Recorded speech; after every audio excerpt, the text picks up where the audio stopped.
Katie Morrison wiped down the counter of her small coffee shop for the third time that morning. The early sun came through the windows, making everything look warm and peaceful. She looked out at the street and saw them again. Soldiers in blue uniforms walking past her window. They came every day, heading to the big Space Force base just down the road. Katie always felt something special when she saw them. She did not know what they did exactly. The missions were secret, but she could see it in their faces.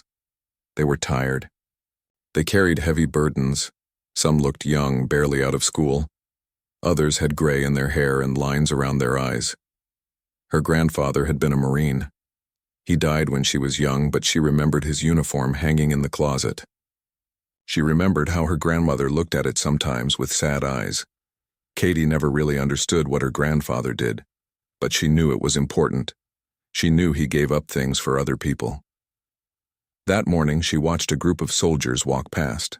They looked exhausted. One woman had bandages on her arm. A man limped slightly. They had just come back from somewhere, from doing something dangerous. Katie made a decision right there. She wanted to do something for them. Something small but real. She put up a sign in her window that afternoon. It said simply, "Free coffee for military personnel."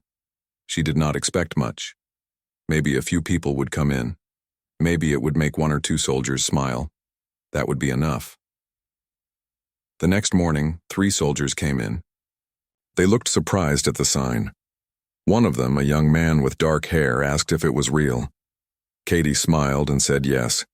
She made them coffee and gave them fresh pastries. They thanked her multiple times. They seemed amazed that someone would do this. Word spread fast on the base. Within a week, Katie had soldiers coming in every day. Some came alone, others in groups. They told her their names. She wrote them down and memorized them. She learned what they liked to drink. She asked about their day, their families, their lives. Katie did not ask about their work. She knew it was classified. But they talked about other things. They told her about their homes, their children, their hopes. They showed her pictures on their phones. She learned that Lieutenant Peters had twins. Sergeant Lee was getting married next month. Captain Sullivan missed her dog. The coffee shop became a bright spot for them, a place where they could relax for a few minutes before going back to their hard jobs. Katie loved it. She felt like she was doing something that mattered, something her grandfather would be proud of. 6 months passed. Katie knew dozens of soldiers by name. Her little shop was always busy. Then one day, a man in civilian clothes came in. He was tall with gray hair and serious eyes. He ordered coffee and sat down at a corner table. He watched Katie work for almost an hour. When the shop emptied out, he approached her. He introduced himself as Commander Jacob Hayes. He said he was from the Space Force base. Katie felt nervous suddenly. Had she done something wrong? Was she not supposed to give free coffee? Commander Hayes smiled and told her to relax. He said the military wanted to thank her. Her kindness had made a real difference to the soldiers. They talked about her at the base. She had become important to them. The commander said they wanted to give her something in return. He offered her a tour of the Space Force headquarters. She could see where the soldiers worked. She could meet more of the people she had been helping. Katie felt excited and scared at the same time. She had never been to a military base before. But she said yes immediately. The tour was scheduled for the following Tuesday. Katie could barely sleep the night before. She wore her nicest clothes and arrived at the base gate early. Commander Hayes met her there with a smile. He gave her a visitor badge and led her inside. The base was huge. Buildings stretched in every direction. Spacecraft sat in massive hangars. People in uniforms hurried everywhere with purpose. Commander Hayes showed her training facilities where new pilots learned to fly. He took her to engineering bays where they built and repaired ships. He introduced her to dozens of people, and many of them recognized her from the coffee shop. Katie felt overwhelmed by it all. These people protected Earth. They went into space and faced dangers she could not imagine. And somehow, her small coffee shop had become part of their lives. It felt unreal. They were in a command center, looking at screens showing space around Earth when everything changed.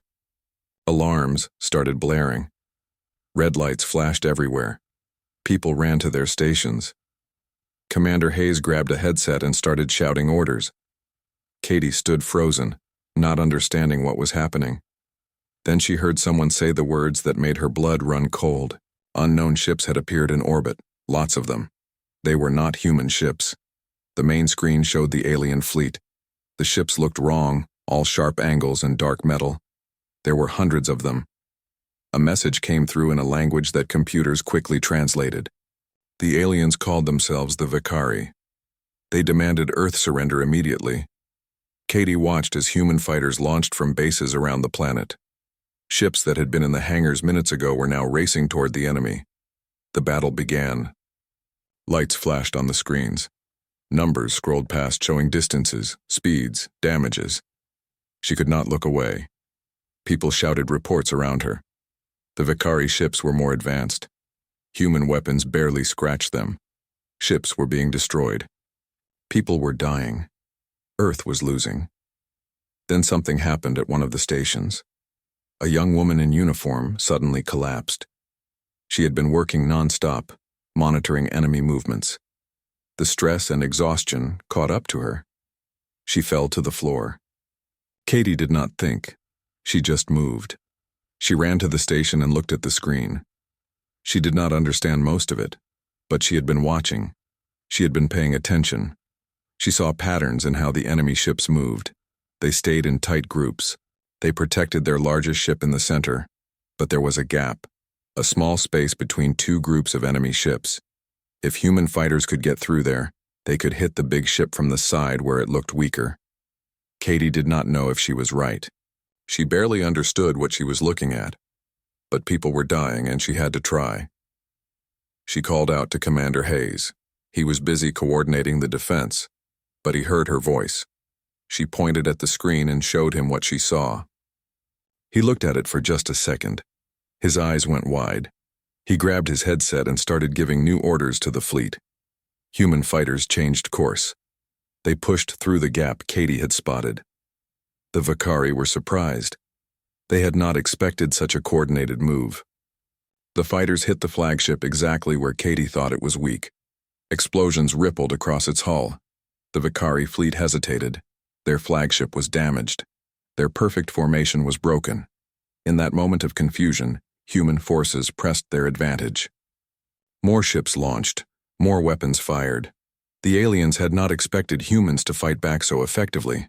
The Vicari fleet began to retreat. They pulled back from Earth, their ships disappearing into the darkness of space. The command center erupted in cheers. People hugged each other. Some cried with relief. Katie sat down hard in a chair. Her hands were shaking. She had just helped fight aliens. It did not feel real. Commander Hayes came over to her. His face was serious but grateful. He told her that her observation had changed the battle.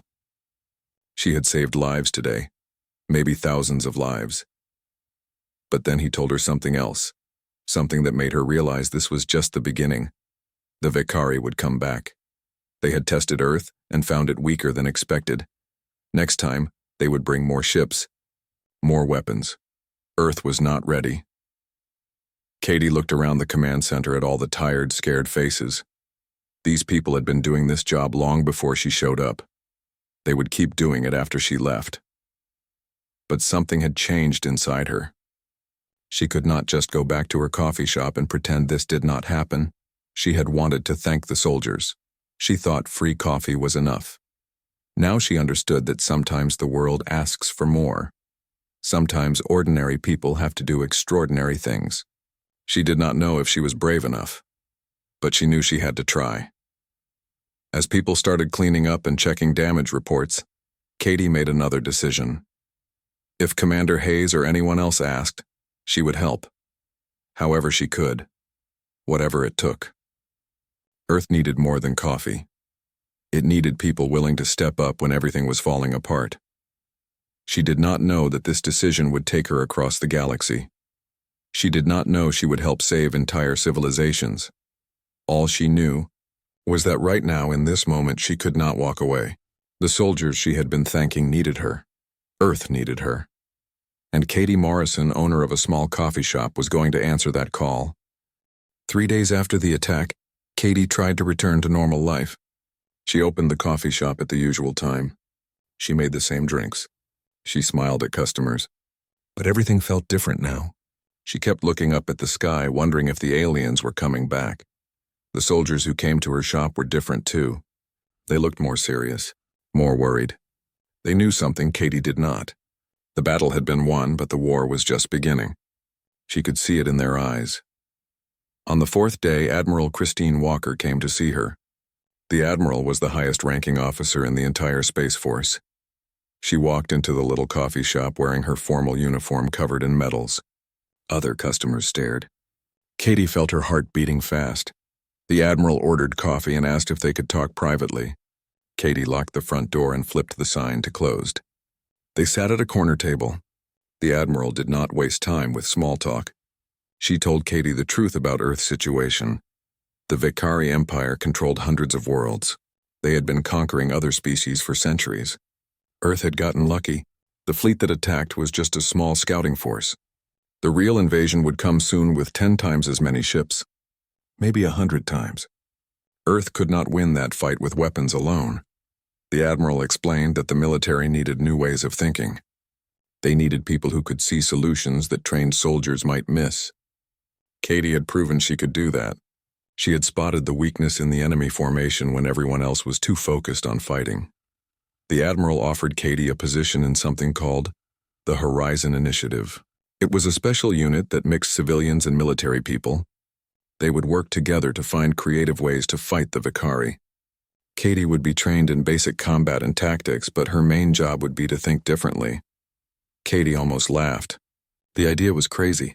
She owned a coffee shop. She had never fired a gun. She had barely passed high school gym class. How could she possibly help fight an alien empire?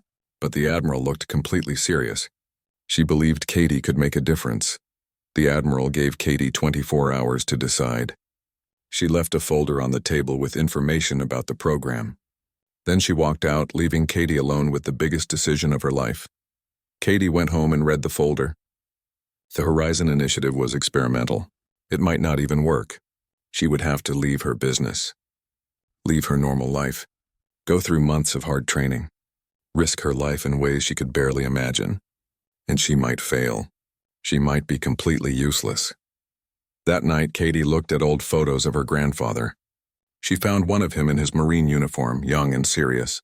She wished she could ask him what to do, but she thought she knew what he would say. When your planet needs you, you do not say no. The next morning, Katie called Admiral Walker and accepted. She spent a week closing her coffee shop, saying goodbye to regular customers and packing her things. Many of the soldiers who came in were shocked when she told them. Some tried to talk her out of it, but others understood. They told her she was brave. Katie reported to the Space Force training facility on a cold Monday morning. She was given a uniform, a room in the barracks, and a schedule that started at 5 in the morning. The first day was overwhelming. She met instructors, filled out forms, and got issued equipment she did not know how to use. The training was harder than anything Katie had ever done. She woke up before dawn every day to run miles. She learned hand-to-hand combat from instructors who did not go easy on her. She studied alien biology, spacecraft operations, and military tactics until her head hurt. Her main instructor was Lieutenant Carl Peters. He was 50 years old with scars on his arms and a voice like gravel. He pushed Katie harder than anyone else in training. He made her do exercises twice when others did them once. He criticized every mistake. He never seemed satisfied. Katie wanted to quit a dozen times in the first month. Her body hurt constantly. She was slower than everyone else, weaker, less coordinated. The other trainees were all military personnel with years of experience. She felt like a child trying to keep up with adults. But she remembered why she was here. She thought about Earth and the Vicari coming back. She thought about all the soldiers who came to her coffee shop, who trusted her enough to talk about their lives. She could not let them down, so she got up every morning and tried again. Slowly things got easier. Katie's body adapted. She got stronger, faster. She learned to shoot, to fight, to think tactically. She still was not the best in any category, but she stopped being the worst. And in the classroom portions, she started to shine. During tactical exercises, Katie proposed solutions that seemed strange to the others. She suggested unconventional approaches. Sometimes they failed badly, but other times they worked better than traditional methods. The instructors started paying attention to her ideas. After 3 months of basic training, Katie was assigned to a team. Horizon Team 7 consisted of 6 people, including her. The team leader was Commander Jacob Hayes, the same man who had first invited her to tour the base. He smiled when he saw her walk into the briefing room. The other team members introduced themselves. Lieutenant Nina Cruz was a pilot with sharp eyes and a confident smile. She flew fighters and was known as one of the best.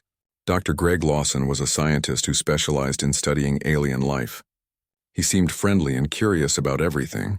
Sergeant Kyle Bennett handled explosives and demolition. He was tall with a loud laugh and made jokes about everything.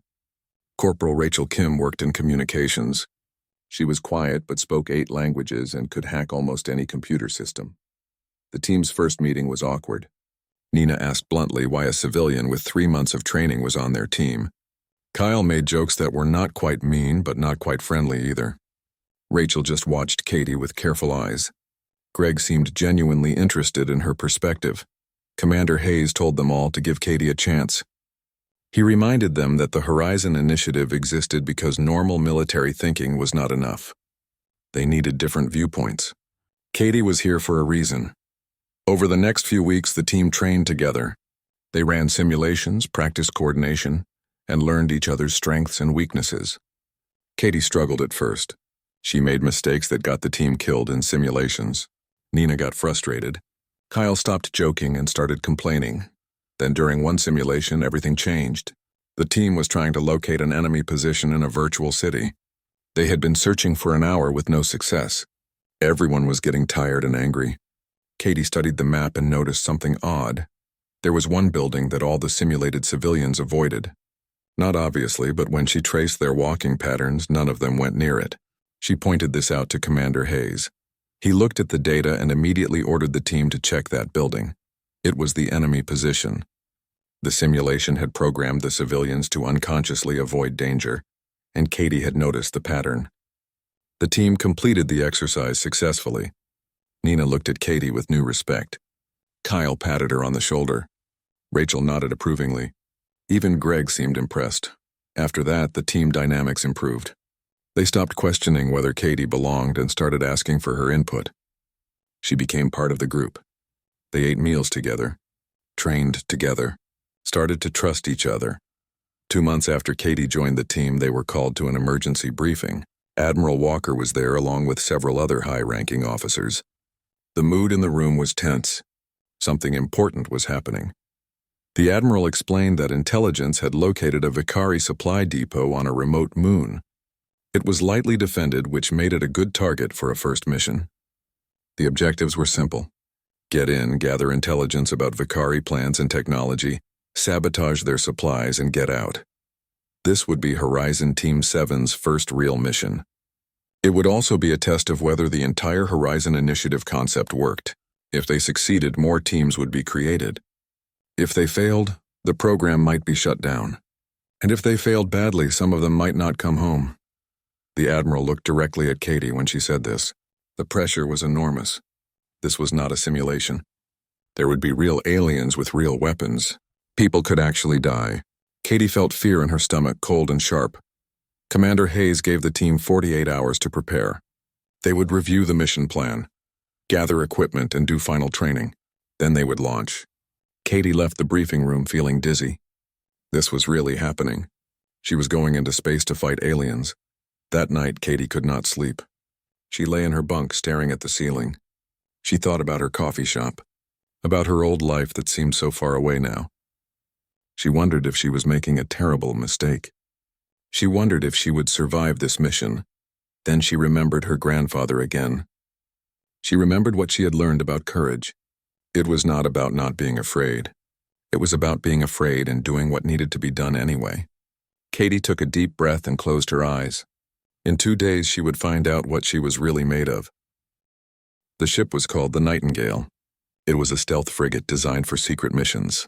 Katie stood in the cargo bay looking at the black metal walls and sophisticated equipment. This would be her home for the next 6 days as they traveled through space to reach the Vakari depot. The team loaded their gear in silence. Everyone was focused, professional. Commander Hayes checked systems. Nina ran pre-flight tests in the cockpit. Kyle secured weapons and explosives. Rachel set up communications. Greg organized scientific equipment for collecting alien samples. Katie strapped herself into a seat as the engine started. She had trained for this moment, but training was different from reality. The ship shook as it lifted off. Through a small window, she watched Earth fall away. The planet looked so beautiful and fragile from space. She wondered if she would see it again. The journey through space was strange. Katie had never experienced anything like it. During faster-than-light travel, the stars outside turned into long streaks of light. When they dropped back to normal speed, the universe looked different than from Earth. Everything was darker, colder, and more vast. Nina took time during the trip to teach Katie basic piloting. They sat in the cockpit together, and Nina showed her how the controls worked. Katie learned to read the navigation systems and understand what all the displays meant. She would never be a real pilot, but at least she understood the basics now. Greg shared everything he knew about the Vakari. He showed Katie images and videos from the first battle. The Vakari were humanoid but taller and thinner than humans. Their skin was gray and they had 4 fingers on each hand. Their culture valued strength above everything else. To them, weakness was shameful. They conquered other species because they believed might made them right. Katie asked questions constantly. She filled notebooks with observations and ideas. The others noticed her process. She did not think like a soldier planning an attack. She thought like someone trying to understand people. She wanted to know why the Vakari acted the way they did, what motivated them, what they feared. On the 5th day, they reached the target system. The moon was small and barren, orbiting a massive gas giant with beautiful rings. The Vakari depot was built into a canyon on the surface, hidden from casual observation. Only their stolen access codes and careful intelligence work had revealed its location. The team spent hours reviewing the plan. They would land in a blind spot that Katie had identified during mission planning. The canyon's shape created areas the automated defenses could not see. They would approach on foot, use the stolen codes to bypass security, and split up to complete objectives. Kyle would plant explosives on fuel storage. Rachel would hack into their computer network to download intelligence. Greg would collect samples of Vakari equipment and supplies. Nina would provide cover with her sniper rifle from a high position. Commander Hayes and Katie would coordinate everyone and watch for threats. The landing was smooth. The Nightingale touched down on the moon's surface without any alarms. The team put on special suits that bent light around them, making them almost invisible. They moved out into the cold darkness, their boots crunching on gray dust. The canyon walls rose high around them. The depot entrance was a dark opening in the rock face, protected by energy shields and automated weapons. Commander Hayes input the stolen codes into a panel. The shields flickered and went down. They were inside. The depot interior was massive. Warehouses full of supplies stretched into the darkness. The team moved quickly and quietly. Kyle reached the first fuel storage unit and began placing charges. Rachel found a terminal and connected her equipment. Greg started scanning and sampling materials. Katie stayed close to Commander Hayes, watching everything. Her job was to spot things others might miss, to notice patterns and problems. For the first 15 minutes, everything went perfectly. Too perfectly. That was when Katie started to feel nervous. She whispered to Commander Hayes that something felt wrong. The depot was too quiet, too empty. According to intelligence, there should be guards, workers, activity, but they had not seen a single Vakari. The commander stopped moving and signaled the rest of the team to halt. In that moment of silence, Katie heard a soft click. Then lights exploded all around them. Floodlights mounted on the canyon walls illuminated everything. The team was completely exposed. Vakari soldiers emerged from hidden positions in the walls and behind equipment. Dozens of them, all pointing weapons. A holographic projection appeared in the air above them. It showed a Vakari commander wearing elaborate armor. His voice boomed through translators. He said they had been expecting humans to eventually attempt something like this. The depot was bait, a trap. The commander mocked humanity for being predictable. He announced that the team would be captured and publicly executed as an example. Earth would see what happened to those who resisted the Empire. Commander Hayes immediately ordered a tactical retreat, but the exits were blocked. They were surrounded with no way out. Katie's mind raced. She looked at the positions of the Vakari soldiers. They formed a circle around the team, but the circle was not perfect. There was a narrow corridor between two groups of soldiers that seemed undefended. It did not make tactical sense. It had to be another trap. But then Katie saw where that corridor led, straight to a large structure that hummed with power, the depot's main generator. If they could disable it, all the shields and automated defenses would fail. The lights would go out. The Vakari would be in darkness too. She told Commander Hayes her idea. It was incredibly risky. They would have to charge through enemy fire toward what might be a trap. But staying here meant certain capture. The commander made the decision in seconds. They would go for the generator. Commander Hayes shouted the order. The team exploded into action. Kyle threw smoke grenades that filled the area with thick gray clouds. Nina started firing, her shots forcing Vakari soldiers to take cover. Rachel and Greg sprinted toward the generator with Commander Hayes and Katie protecting them. Weapons fire lit up the smoke. Energy bolts sizzled through the air. Katie heard them pass close to her head. She ran as fast as she could, her heart pounding. A bolt hit the ground next to her, throwing up sparks and dust. She stumbled but kept moving. They reached the generator. Kyle immediately started placing high-yield explosives while Rachel rigged a timer. The Vakari realized what was happening. More soldiers converged on their position. The team fought desperately. Kyle grunted as an energy bolt hit his shoulder. He fell to one knee but kept working on the charges. Nina ran out of ammunition for her rifle and switched to her pistol. Greg pulled Katie behind a metal crate as bolts burned the air around them. The smell of ozone and burning metal filled her nose. Kyle finished setting the explosives. He looked up at Commander Hayes and nodded. The commander ordered everyone to run for the extraction point. The team turned and sprinted back through the canyon. Behind them, the generator exploded. The explosion was enormous. The shockwave knocked Katie off her feet. She hit the ground hard, the breath knocked out of her. Debris rained down around them. Then everything went dark. The depot's power died. Shields collapsed. Automated weapons shut down. Even the emergency lights failed. In the confusion and darkness, the team ran. Their suit systems had night vision that the Vakari lacked. They had the advantage now. Katie heard shouting in the alien language. She heard crashes and chaos as the Vakari stumbled around in the dark. They reached the extraction point. The Nightingale was already there, Rachel having remotely piloted it to their location. The ramp was down.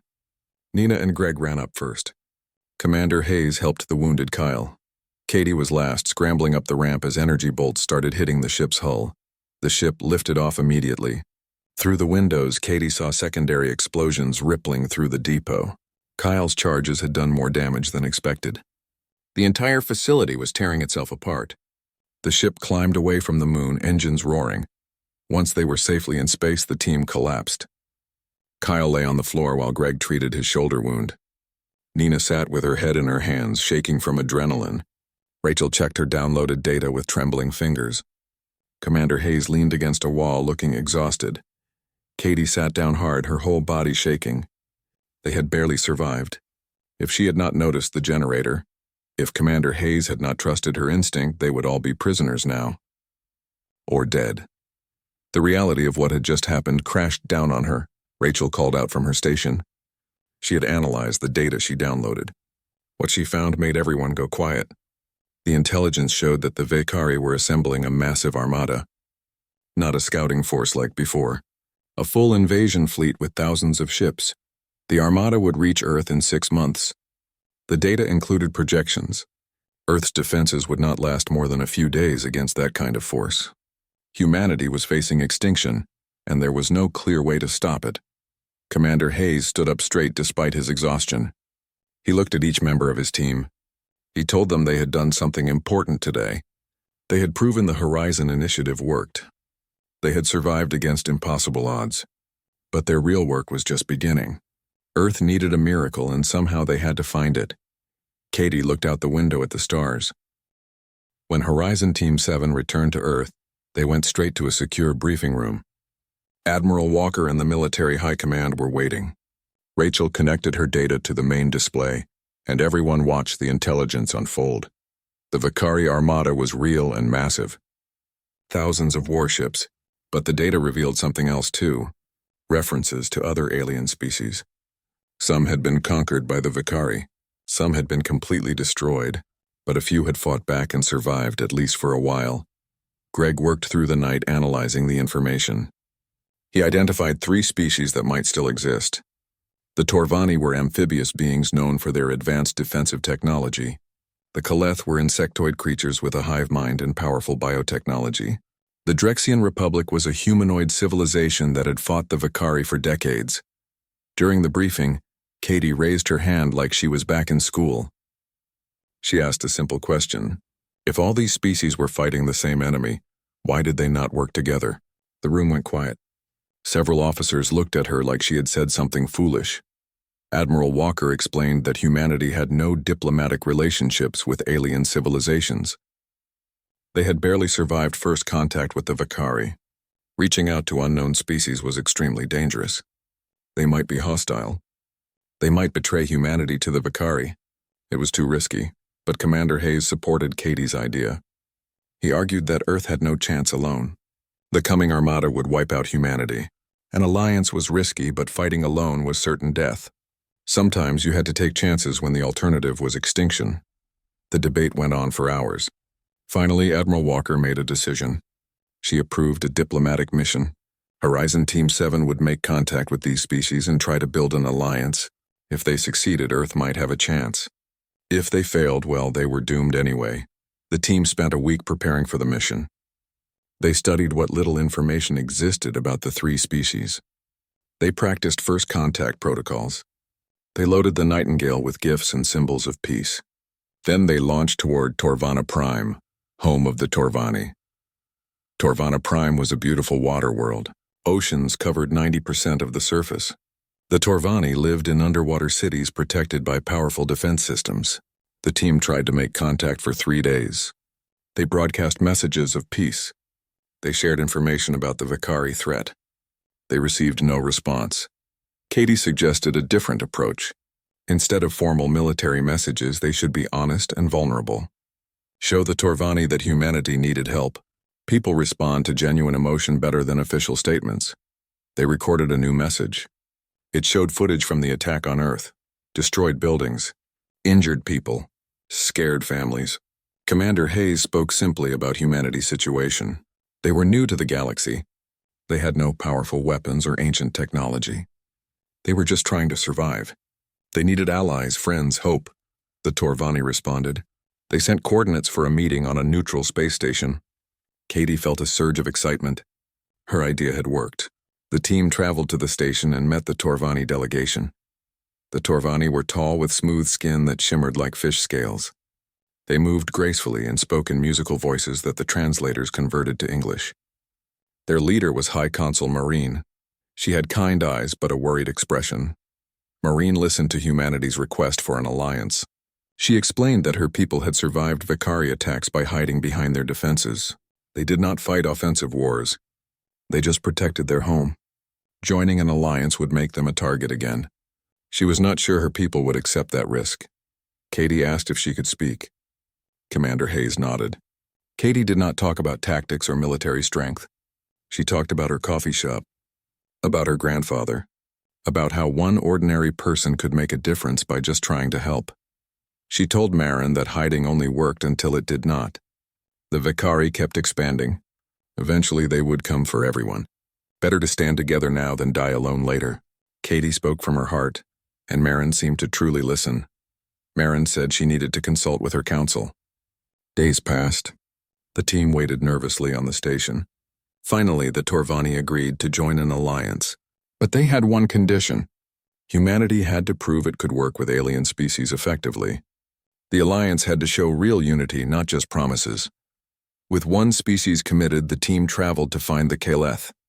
The Kaleth lived on a jungle world with massive hive structures that rose like mountains. The entire species shared one consciousness. Billions of individuals, but one mind. Communication was extremely difficult. Greg worked tirelessly to establish a communication method. Finally, they made contact. The Kaleth mind examined humanity and found them strange. Humans were individuals who did not share thoughts. The Kaleth saw this as weakness. How could such chaos coordinate effectively against the Vicari? Katie proposed a joint training exercise. Let humans and Kaleth soldiers work together. The Kaleth agreed out of curiosity. The exercise began. Kaleth warriors moved in perfect synchronization. Their actions coordinated through the hive mind. Human soldiers struggled to match their precision. Then Katie did something unexpected. She introduced chaos into the exercise. She changed the scenario randomly, throwing in surprises and problems. The Kaleth faltered. Their perfect coordination worked only when following plans. Humans, used to adapting and improvising, handled the chaos better. The Kaleth mind observed with fascination. It realized that human weakness was also strength. The ability to think independently meant humans could adapt in ways the hive mind could not. Together they would balance each other. The Kaleth agreed to join the alliance. The final contact was with the Drexian Republic. The Drexians were warriors. Their culture glorified combat and strength. Their homeworld was heavily fortified. They had been fighting the Vicari longer than anyone else and had the scars to prove it. General Corvin led the Drexian military. He was a huge man covered in battle scars with a voice like thunder. He met the human team with obvious contempt. He had heard about the first battle at Earth. One small fleet and humans barely survived. What could such weak newcomers possibly offer an alliance? Commander Hayes tried to talk about tactical cooperation. Corvin dismissed it. Nina offered to prove human skill in combat trials. Corvin laughed. Nothing they said seemed to matter. The Drexians had survived alone for so long they could not imagine needing help. Katie watched the conversation fail. Then she asked Corvin a simple question. How many Drexians were left? The question cut through all the pride and bravado. Corvin's face darkened. He admitted that decades of war had reduced their population by 70%. They were winning battles but losing the war. Katie told him gently that strength alone was not enough. Pride meant nothing if everyone died proud but alone. Humanity did not claim to be mighty warriors. They were new and inexperienced. But they brought fresh ideas, different perspectives, and a willingness to learn. Together, all the species could achieve what none could do separately. Corvin sat in silence for a long time. The room was completely quiet. Then the general stood and extended his hand to Katie. Among Drexians, this gesture was reserved for equals. He told her she spoke truth, something rare in times of war. The Drexian Republic would join the alliance. With all three species committed, representatives gathered for the first Galactic Alliance Council. The meeting took place on a neutral station. Leaders from Earth, Torvana Prime, the Kaleth Hive, and the Drexian Republic sat together. The atmosphere was tense with suspicion and cultural misunderstandings. Admiral Walker surprised everyone by appointing Katie as humanity's council representative. Katie was shocked. She was not a politician or a diplomat, but the Admiral explained that Katie had succeeded where others would have failed. She could connect with different species and find common ground. The council meetings were difficult. Each species had different priorities and concerns.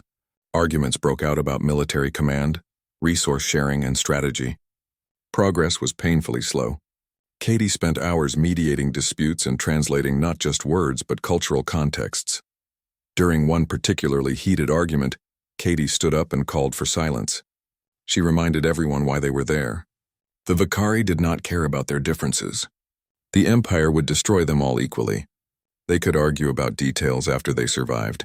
She proposed a simple structure. Each species would contribute their strengths. Decisions would be made collectively. Victories would be shared.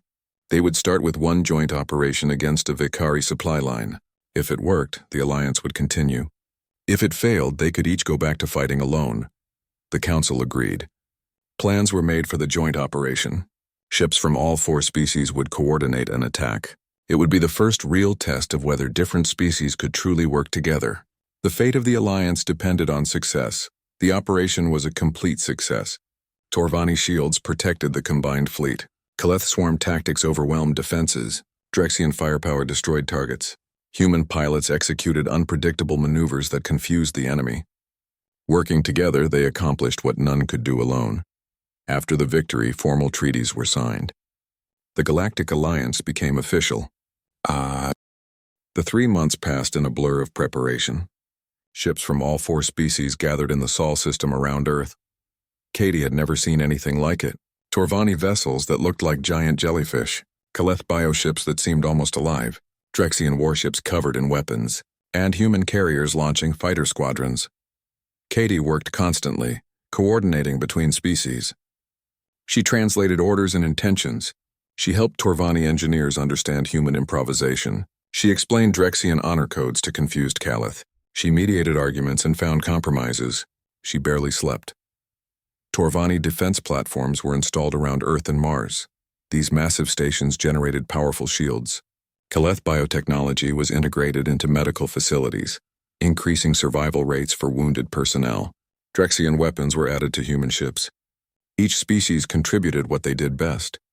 3 days before the Vakari Armada was expected, sensors detected them.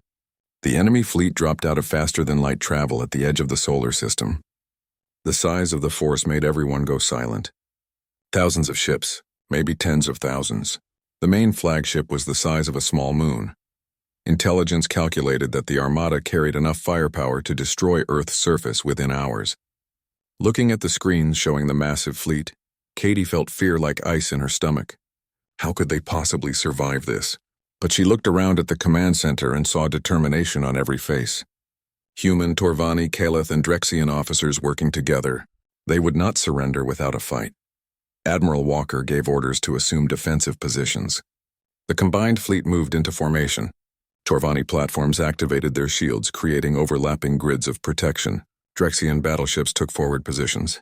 Kaleth bioships positioned themselves for rapid response. Human carriers prepared to launch everything they had.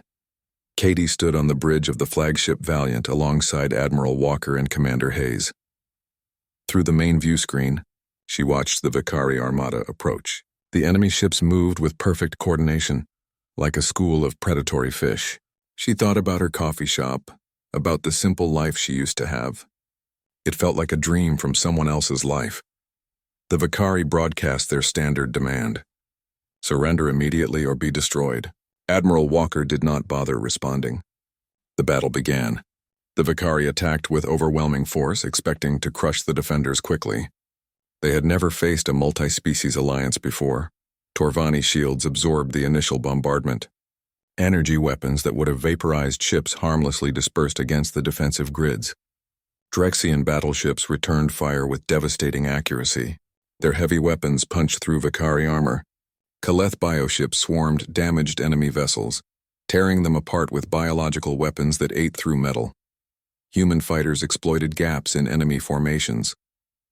They moved unpredictably, striking vulnerable systems and retreating before the Vakari could respond. The coordination between species was better than anyone had hoped. They fought like they had trained together for years instead of months, but the Vakari had numbers.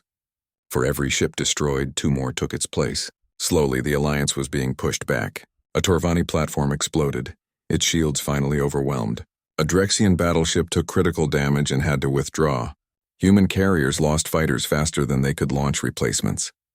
Katie watched the tactical displays obsessively. The alliance was losing. Not quickly, but steadily. In a few more hours, the Vakari would break through to Earth.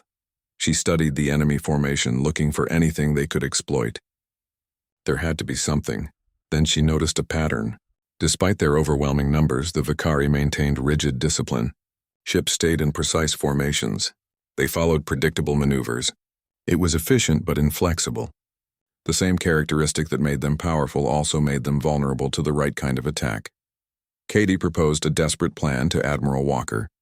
The alliance should fake a full retreat, drawing the Vakari deeper into the solar system. Once the enemy committed everything, the alliance would collapse their flanks inward, using the Vakari's own rigid formations against them. It was extremely risky. A failed retreat could become a real rout. Admiral Walker looked at the tactical display for a long moment. She saw what Katie saw. The Vakari were so confident in their superiority they would not expect a trap. The Admiral gave the order.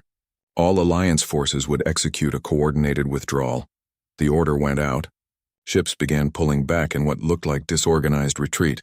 The Vakari, sensing victory, pressed forward aggressively. They abandoned their careful approach, rushing to deliver the killing blow. More and more enemy ships pushed deeper into the solar system. Katie watched the enemy advance on the displays. Her heart pounded. Everything depended on timing. If they sprung the trap too early, the Vicari would escape. Too late, and the Alliance would be truly routed. Admiral Walker waited with iron calm, watching the numbers. When the Vicari Armada was fully committed, Admiral Walker gave the signal. Every Alliance ship executed a synchronized about-face. Torvani platforms that had appeared disabled suddenly reactivated at maximum power. They created shield grids that trapped thousands of Vicari ships in confined spaces. Drexian battleships unleashed coordinated broadsides into the packed enemy formations. At close range, their weapons were devastating.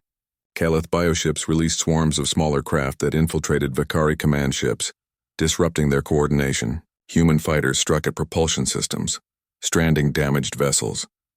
The Vicari Armada descended into chaos. Ships collided trying to maneuver in the trap.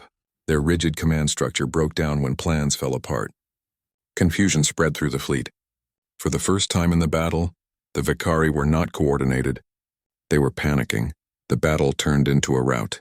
Vicari ships tried to retreat but could not escape the shield grids. The Alliance pressed their advantage. Centuries of Vicari dominance shattered in hours. The mighty empire that had conquered countless worlds was defeated by species working together. The Vicari flagship tried to escape. Admiral Walker ordered all available ships to pursue. The flagship's destruction would cripple the Empire's command authority. Commander Hayes volunteered Horizon Team 7 to lead a boarding action. They would capture the flagship from inside. The team piloted a boarding craft straight into the flagship's hangar. They fought through Vicari defenders pushing toward the command center. It was brutal close combat. Kyle planted charges on critical systems. Rachel hacked communications. Nina and Commander Hayes led the assault. They reached the command center. The Vicari commander stood surrounded by elite guards. He refused to surrender, believing death in battle was better than the shame of defeat. A final firefight erupted. Commander Hayes was hit protecting Katie. Kyle took down multiple guards despite his injuries from the depot mission. In the chaos, Katie found herself facing the Vicari commander. He raised his weapon and she thought this was the end. Then Greg tackled the commander from behind. The scientist had followed the team against orders, unable to stay behind while they fought. Greg managed to disarm the commander but was badly wounded in the struggle. Katie grabbed the fallen weapon. The Vicari commander looked at her with contempt. To him, she was weak. Just a human. Just a female. Nothing important. Katie thought about Earth, about the Alliance, about everyone counting on her. She pulled the trigger. With their commander dead and their fleet destroyed, the remaining Vicari forces surrendered. The battle was over. Earth had survived. Humanity had survived. But the cost was heavy. Thousands died defending the solar system. And Greg Lawson, the kind scientist who loved learning about alien life, died from his wounds shortly after the flagship was secured. The memorial service was held a week later. Katie gave the eulogy for Greg. She spoke about his curiosity, his kindness, and his bravery. She told everyone that Greg represented the best of what people could be. He sought understanding, not conquest. He died saving others, which was the most noble death possible. In the aftermath, the Galactic Alliance became permanent. The Vicari Empire fractured into civil war without their armada.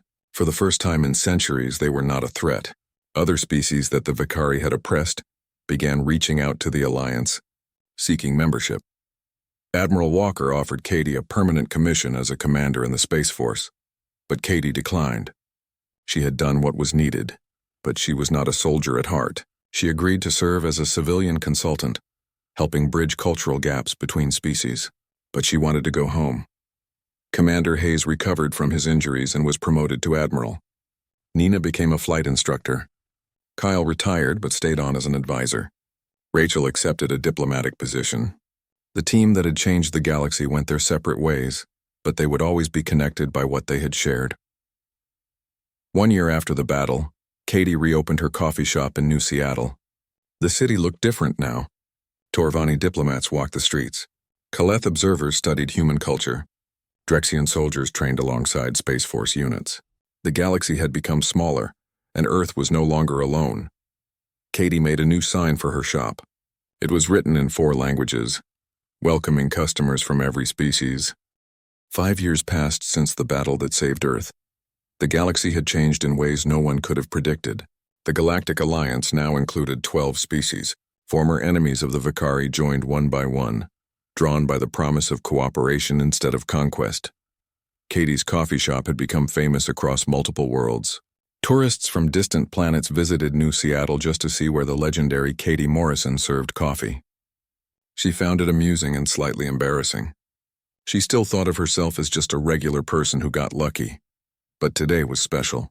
Today marked the 5th anniversary of the victory. A massive celebration was planned at the Space Force headquarters. Katie had been invited as guest of honor. She wore a simple dress, nothing fancy, and took a transport to the base. The ceremony was held in a huge auditorium.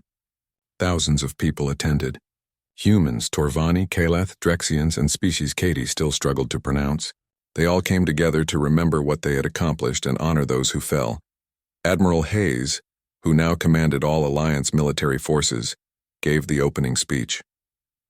He talked about unity and sacrifice. He mentioned the battle and the courage shown by so many. Then he asked Katie to come to the stage. Katie walked up feeling nervous.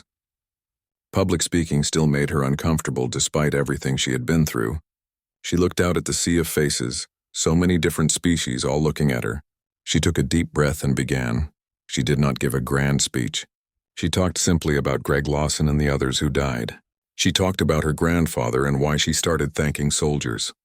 She explained that she never meant to become a hero. She just wanted to do something kind for people who deserved kindness. Katie told them that the real lesson was simple. Everyone could make a difference. Not everyone would save galaxies, but everyone could help someone. Every act of kindness mattered. Every choice to be better mattered.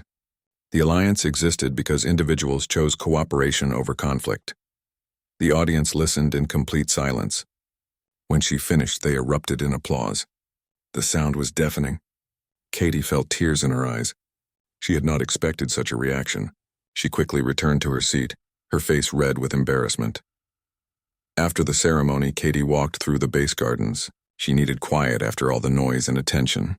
She found a bench overlooking a pond and sat down. The water reflected the sky perfectly, creating a mirror image of clouds. Someone sat down next to her. It was Nina, her old teammate. They had not seen each other in months. Nina was busy running the Alliance Flight Academy, training pilots from multiple species. They hugged and caught up on life. Nina talked about her students. Some were brilliant. Some struggled. But all of them were learning to work together despite coming from completely different worlds. She said teaching them reminded her of those early days with Horizon Team 7 when none of them trusted each other. Katie asked if Nina ever missed the action. The pilot laughed and said sometimes, but mostly she was happy doing something that would last. Training the next generation felt more important than winning battles. She was building the future instead of just surviving the present. Kyle found them by the pond. He walked with a slight limp from his old injuries, but was smiling as always. He was working as a consultant now, helping design better safety protocols for explosive handling. He made jokes about getting old and boring, but Katie could tell he was happy. Rachel arrived last, as usual, fashionably late. She traveled constantly now, serving as a senior diplomat. She spoke 12 languages and was learning more. She helped negotiate treaties and resolve disputes between Alliance members. She looked tired but satisfied with her work. The 4 of them sat together by the pond talking about old times. They remembered Greg and got quiet for a moment. Then they shared stories about him. The funny things he said, his endless curiosity, his kindness. Remembering hurt, but it also felt good to keep his memory alive. Admiral Hayes joined them eventually. He was busier than anyone, running the entire Alliance military. But he made time for his old team. They were family, bound by experiences few others could understand. They had faced death together and survived. As the sun set, painting the sky orange and purple, they talked about the future. The Alliance was strong but faced new challenges. Not military threats, but the harder work of building lasting peace, teaching species with different values to truly understand each other, creating systems that would endure. Katie mentioned that she had been thinking about expanding her coffee shop, maybe opening locations on other worlds, places where different species could gather and talk. Small spaces dedicated to understanding and friendship. The others loved the idea and promised to help however they could. Later that night, Katie returned to her apartment above the coffee shop. She made herself tea and sat by the window. The streets below were quiet. A few people walked past, heading home from late shifts. Above, stars shone bright in the clear sky. Katie thought about how far she had come. From this window, she used to watch soldiers walk to the base. Now she had traveled to alien worlds. She had fought in battles and forged alliances. She had met with leaders and changed history. It still felt unreal sometimes, but the strangest thing was that she felt the same inside. She was still Katie Morrison, the woman who liked making coffee and talking to people. The experiences had changed her in some ways. She was braver now, more confident, but her core values remained the same. She believed in kindness. She believed in helping others. She believed that ordinary people could do extraordinary things when they tried. These beliefs had guided her through everything. They would continue guiding her into whatever came next. A message appeared on her communication device. It was from the Torvani High Consul Marine. She wanted to discuss opening a cultural exchange program between their worlds. The message ended with a personal note thanking Katie for her friendship over the years. Katie smiled and sent a quick reply saying she would love to discuss it.